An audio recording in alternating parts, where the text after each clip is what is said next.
You are looking at the future of computing, and it isn't made of silicon.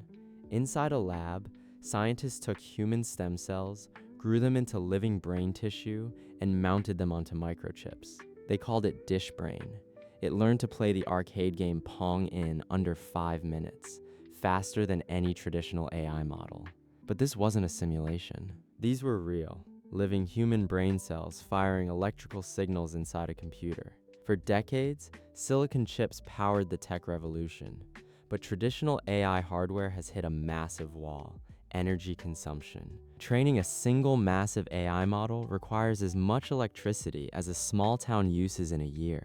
The human brain, however, is a biological masterpiece. It operates on just 20 watts of power, less electricity than a standard household light bulb, while processing complex thoughts, emotions, and decisions simultaneously. So scientists asked a radical question. Instead of building silicon chips to mimic the human brain, why not just use the brain itself?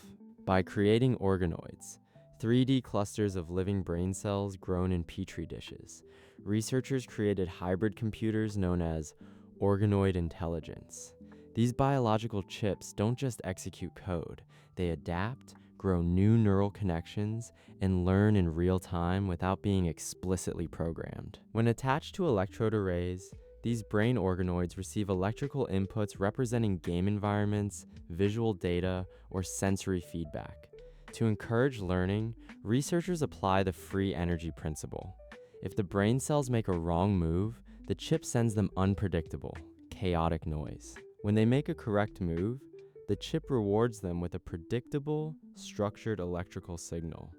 To avoid chaos, the living cells naturally reorganize their connections, mastering tasks at unbelievable speeds.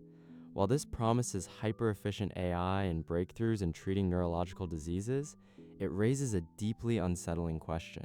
Where is the line between a computer and a living entity? If a cluster of human brain cells learns, reacts, and adapts to digital environments, could it eventually feel stress, confusion, or even pain? We are stepping into an era where synthetic intelligence meets living biology. We aren't just coding algorithms anymore, we are cultivating them. And as machine intelligence becomes biological, we have to ask ourselves, what happens when the line between human consciousness and artificial hardware disappears completely?